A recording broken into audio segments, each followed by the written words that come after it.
धर्म और उपासना की स्वतंत्रता और साथ साथ में यह कहता है कि व्यक्ति की गरिमा और राष्ट्र की अखंडता सुनिश्चित करने वाली बंधुता। ये बिल आज इस संविधान के इस जो मूल जो ढांचा है उस पर आक्रमण है और इनकी जो पूरा जो भाषण था वो हमारे संविधान के इस मौलिक अधिकार पर, हमारे संघीय ढांचे पर एक आक्रमण था। आज इस सरकार का इस बिल के द्वारा 4 इनके मूल उद्देश्य। पहला मूल उद्देश्य है कि संविधान को कमजोर करना, टू डाइल्यूट द कॉन्स्टिट्यूशन। इनका दूसरा उद्देश्य है भ्रम फैलाना, to defame the minority communities of India. इनका तीसरा उद्देश्य है to divide the Indian society. हमेशा एक हमारे बीच में एक लिटिगेशन चलता रहे, मसला और बढ़ता जाए, ये उनका उद्देश्य है। और चौथा इनका उद्देश्य डाइल्यूट, डिफेम, डिवाइड, और चौथा इनका उद्देश्य है to disenfranchise the minority communities. आज माइनॉरिटी कम्युनिटीज के प्रति अपनी संवेदना जता रहे हैं। सर, कुछ हफ्ते पहले देश में विभिन्न जगहों में लोगों ने ईद की शुभकामनाएं एक दूसरे को दी, और क्या आपको पता है कहां इनकी डबल इंजन की सरकार ने लोगों को रास्ते पे ईद का नमाज भी पढ़ने नहीं दिया। और ये बात करेंगे आप अल्पसंख्यकों के प्रति अपनी संवेदना जताते हैं। मैं पूछना चाहता हूं कि आपके लोकसभा में कितने एमपीज अल्पसंख्यक हैं? पहले उसका विवरण दीजिए और फिर हमें बताइए कि आपके दिल में कितना संवेदना है। सर, मेरा तो मैंने जिस दिन भी ये बिल इंट्रोड्यूस हुआ उस दिन भी आदरणीय मंत्री को मैंने सुना और आज भी मैंने उनको सुना। जिस दिन उन्होंने इंट्रोड्यूस किया उस दिन भी अगर आप उनका स्टेटमेंट पढ़े तो उन्होंने कहा कि इसको बिल लाने से पहले बहुत विस्तार रूप से इस बिल की लाने के लिए चर्चा हुई थी। सर, पूरा का पूरा मिसलीडिंग। 2023 में सर सरकार 24 में आई, ये खुद 24 के बीच में इन्होंने अपना बिल लाया। 23 सन के वर्ष में 4 बार माइनॉरिटी अफेयर्स कमेटी की बैठक हुई। मुंबई में हुई 13 जुलाई, दिल्ली में हुई 21 जुलाई को, लखनऊ में हुआ 24 जुलाई को, दिल्ली में 2 बार हुआ 20 सितंबर और 7 नवंबर को। मैं आदरणीय सरकार से दरखास्त करूंगा कि इन 5 सरकारी जो मीटिंग हुई मिनिस्ट्री ऑफ माइनॉरिटी अफेयर्स का, उनका मिनट्स टेबल पे रखे। एक भी मीटिंग में नया वक्फ अमेंडमेंट बिल चाहिए उसका जिक्र भी नहीं हुआ था। जिक्र भी नहीं हुआ। इनके मिनट्स हमारे पास, हमने देखे। जितने भी बार ministry of minority affairs meeting हुई सब में वापसी पोर्टल को लेकर और विचार विमर्श हुआ था, लेकिन एक भी मीटिंग के माइन्यूट्स में एक भी स्टेटमेंट नहीं है कि हमें एक नया वक्फ अमेंडमेंट बिल चाहिए। तो मैं तो यही पूछना चाहता हूं कि अगर नवंबर 2023 तक मिनिस्ट्री ऑफ माइनॉरिटी अफेयर्स ने यह वाजे भी नहीं समझा कि नया एक बिल लाने की जरूरत है, मैं तो बस इतना ही पूछना चाहूंगा कि यह bill ministry of minority affairs ने बनाया या किसी और दूसरे विभाग ने बनाया? कहां से आया यह बिल? कहां से आया? सर, ये बात करते हैं कि ये संविधान के पक्ष में है। किस प्रकार से ये संविधान के विरोध में है सर, मैं बताना चाहूंगा। आर्टिकल, इसका जो क्लॉज 3RA है और 3R1 है। इसका 3RA क्या है सर?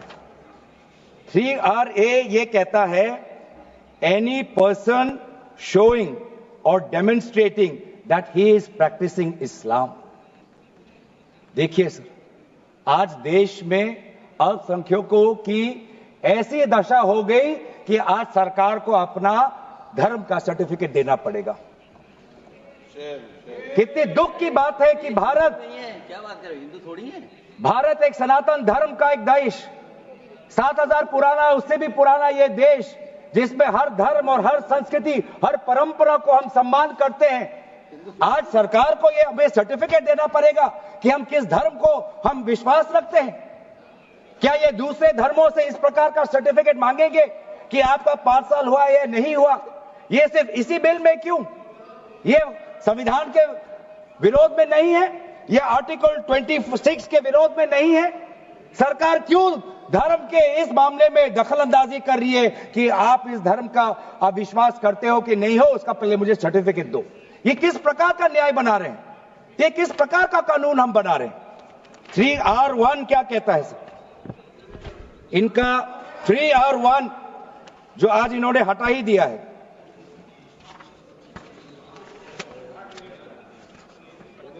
R1 कहता है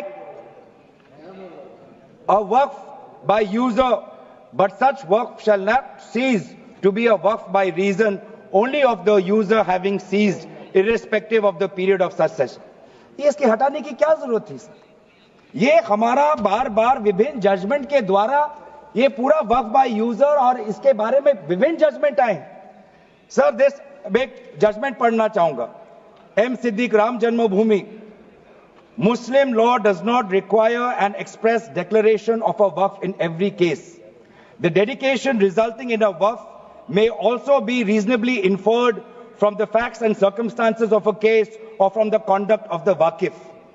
तो ये बार बार ये सब विभिन्न जजमेंट के द्वारा वक्फ और ये जो पूरी इनकी जो परंपरा है, विभिन्न जजमेंट ने ताकत दी और आज यही विभिन्न क्लॉजेस के द्वारा जजमेंट्स को भी और हाईकोर्ट के ताकत को भी ये कमजोर कर रही है। सर पहले वक्फ क्या है ये भी हमें समझना चाहिए। वक्फ means the permanent dedication by any person of any movable or immovable property for any purpose recognised by the Muslim law as pious, religious, charitable. Sir आज ये क्या कहना चाहते हैं कि वही व्यक्ति जो प्रैक्टिसिंग इस्लाम कर रहा है 5 साल के लिए वही आ सकता है, जो इनका 3RA है, और जो सेक्शन 104 था, आज इन्होंने सेक्शन 104 हटाने के पक्ष में कहा, लेकिन सेक्शन 104 यही कहता है कि कोई भी व्यक्ति वक्फ कर सकता है। तो यही तो हमारा सेक्युलर नेचर है कि कोई भी व्यक्ति अब वक्फ कर सकता है। अब ये जो अधिकार है एक व्यक्ति का, आप उस अधिकार को आप क्यों छीन रहे हो? सिर्फ ऑप्टिक्स सर, इनको बाहर दिखाना है कि हम ये बहुत बड़ा काम कर रहे हैं। क्या इन्होंने कहा कि क्लॉज 9C में ये कहते हैं कि 2 महिला को हम ये इंक्लूजन कर रहे हैं? ये पहले भी था सर। अगर आप 1995 एक्ट पढ़े तो ये पहले भी था, उसमें ये भी था कि 2 से ज्यादा सदस्य महिला हो सकती थी। इन्होंने तो 2 पे ही कैप कर दिया। ये पहले से ही था, ये सिर्फ दिखावा। और इनका 3R4 में जो ये विशेष रूप से विडो, डिवोर्स वुमन और ऑर्फन की बात करते हैं, ये पहले भी था सर। ये पहले भी जो 3R है जिसमें वेलफेयर की उल्लेख है, उस वेलफेयर एंड अदर पर्पसेस में window, divorce woman and orphan पहले से ही उसमें समा जाता है। लेकिन इनको भ्रम फैलाना है, इनको भ्रम फैलाना है कि वर्तमान का जो एक्ट है वो महिलाओं के खिलाफ है। इनको भ्रम फैलाना है कि वर्तमान में महिलाओं को कोई भूमिका नहीं मिलती, ये इनका काम है। लेकिन कानून में सर पहले से ही ये सारे प्रावधान है, वो चाहे किसी विधवा का संरक्षण हो या महिलाओं को और समर्थन देना हो। सर रिफॉर्म की बात करते हैं सर, इनका क्लॉज 33 में जो रेवेन्यू आना चाहिए वो रेवेन्यू उन्होंने घटा दिया। पहले 7% का एक रेवेन्यू फॉर वक्फ बोर्ड आता था, आज इन्होंने 5% कर दिया, गिरा दिया। क्यों गिराया? क्या आप नहीं चाहते कि वक्फ बोर्ड और अच्छी तरीके से चले? आप नहीं चाहते कि उसमें नई टेक्नोलॉजी आए। अगर कहीं खामियां हुई भी है, माना कि कोई भी कानून इस देश का, कोई भी कानून परफेक्ट नहीं है, कोई भी कानून परफेक्ट नहीं है, माना कहीं कहीं प्रदेशों में खामियां हैं, वो चाहे केरल में हो, आंध्रा में हो, कर्नाटक में हो, पंजाब में हो, दिल्ली में हो, लेकिन सर आप चाहते हैं कि वो वक्फ बोर्ड, वक्फ ट्राइब्यूनल और अच्छी तरीके से चले, और ये चाहते हैं कि वक्फ बोर्ड वो और कमजोर हो, और इसीलिए जो रेवेन्यू वाला क्लॉज है 7% से 5% इन्होंने घटा दिया। मेरा सुझाव, हमारे तरफ से यह सुझाव है कि 7% से 5% घटाने के बजाय आप 7% से 11% और इस रेवेन्यू को और इंक्रीज करिए। आज ये बात करते हैं कि ये रिफॉर्म्स ला रहे हैं। क्लॉज 26 पढ़िए sir, section 52A, section 52 clause 26।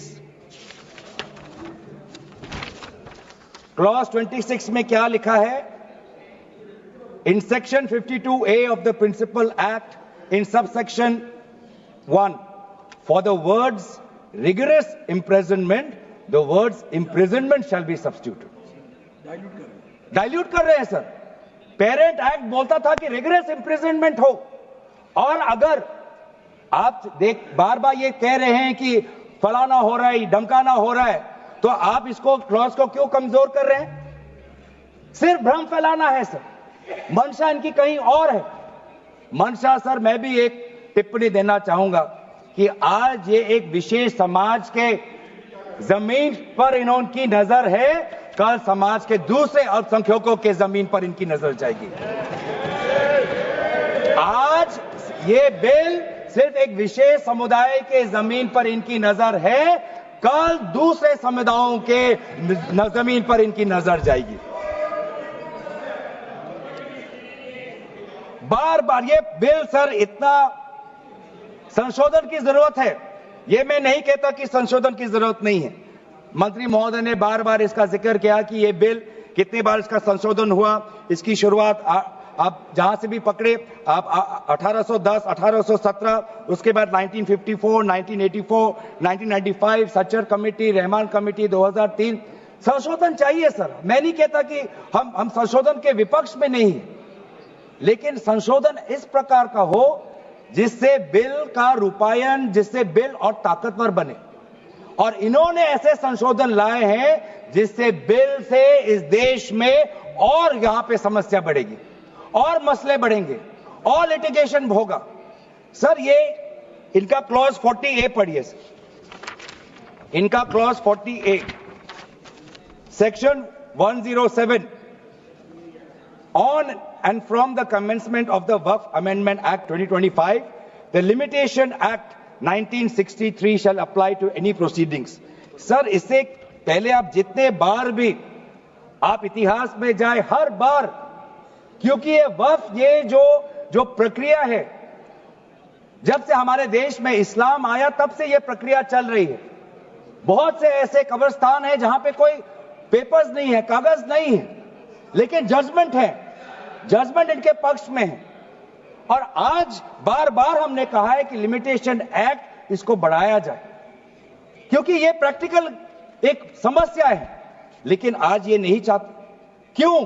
क्योंकि ये चाहते हैं कि अलग अलग देश के अलग अलग कोने में यहां केस लगे, वहां केस लगे, यहां केस लगे। तो जो भी हमारे यहां पे एक भाईचारा का एक वातावरण है, उस भाईचारे के वातावरण को ये तोड़ना चाहते हैं। ये इनकी राजनीतिक उद्देश्य है। सर ये बात करते हैं कि किस तरीके से ये इन्होंने बोर्ड का डाइल्यूशन किया है। क्लॉज 44, क्लॉज 44 कहता है कि ये जो सेक्शन 110 है वो पूरी तरीके से हटा दिया है।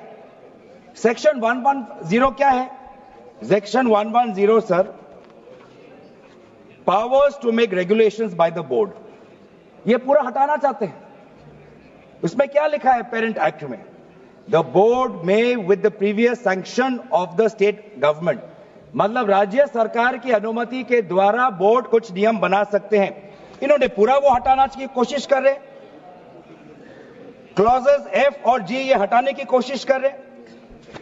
राज्य सरकार की पावर्स या जी कम करने की कोशिश कर रहे।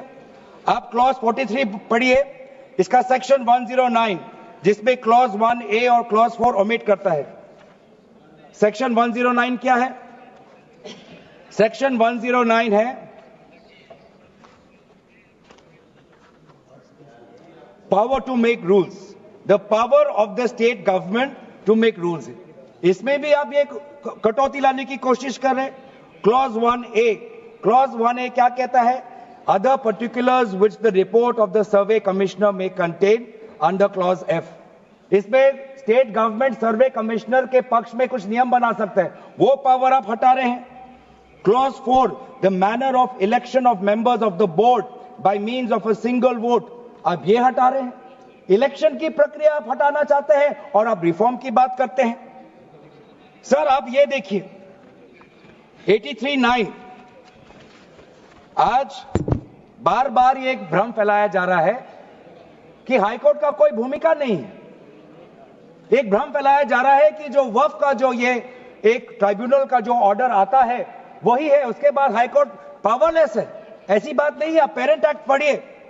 आप पेरेंट एक्ट में अगर सेक्शन 83 पढ़ेंगे, पेरेंट एक्ट में सेक्शन 83(9), उसके बाद क्या लिखा गया है?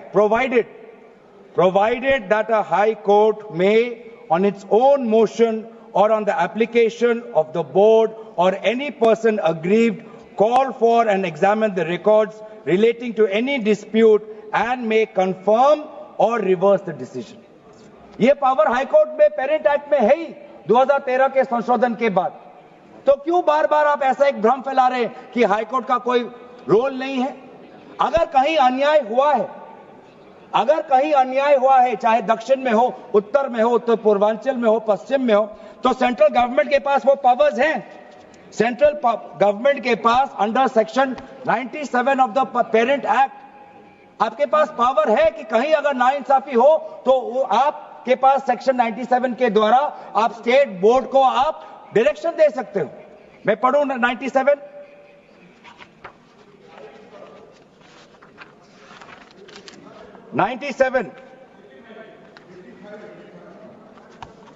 Directions 96 for the power of the central government to regulate secular activities of OCF, powers 97 directions by state government subject to any directions issued by the central government under section 96, the state government from time to time give to the board such general or specific directions as the state government thinks fit। मैं जानना चाहूंगा, आपके बहुत जगह आपकी double engine की सरकार है, बहुत जगह आपकी डबल इंजन की सरकार है, कहीं कहीं आपकी सहयोगी दल की भी सरकार है। आपने पिछले 10 साल में कितने बार इस सेक्शन 97 का आपने इसका इस्तेमाल किया? कहीं भी आप अगर नाइंसाफी हुआ तो कितने बार आपने सेक्शन 97 का आपने इस्तेमाल किया? उसका बोलिए, फिर जाके बोलिए कि ये जो पेरेंट एक्ट है ये कमजोर एक्ट है। पूरी ताकत दी हुई है।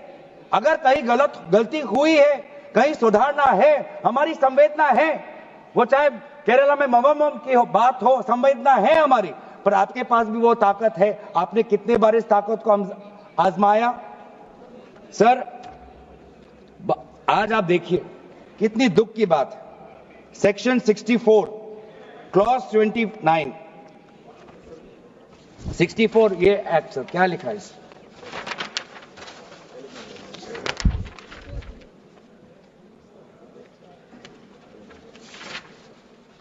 इसमें क्या लिखा है? न्यू एक्ट में section clause number 29L, clause number 29L में लिखा है कि अगर is a member of any association which has been declared unlawful under the Unlawful Activities Prevention Act 1967, यूआपा आपने लाए, ठीक है।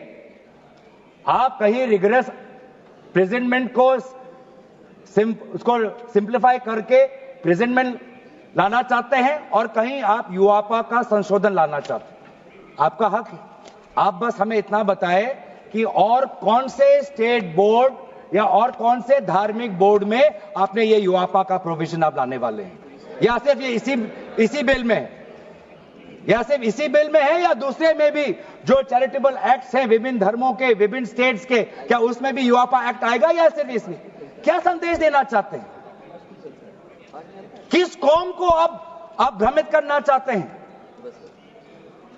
बार बार उस कौम को जिसने भारत की स्वतंत्रता की लड़ाई लड़ी है, उस कौम को जिसने 1857 में उन्होंने मंगल पांडे के साथ उन्होंने अपनी शहादत दी, आप उस कौम पर आप दाग लगाना चाहते हैं जिसमें लगभग 2 लाख उलेमा शहीद हुए, आप उस कौम पर दाग लगाना चाहते हैं जिन्होंने भारत छोड़ो आंदोलन में हमारे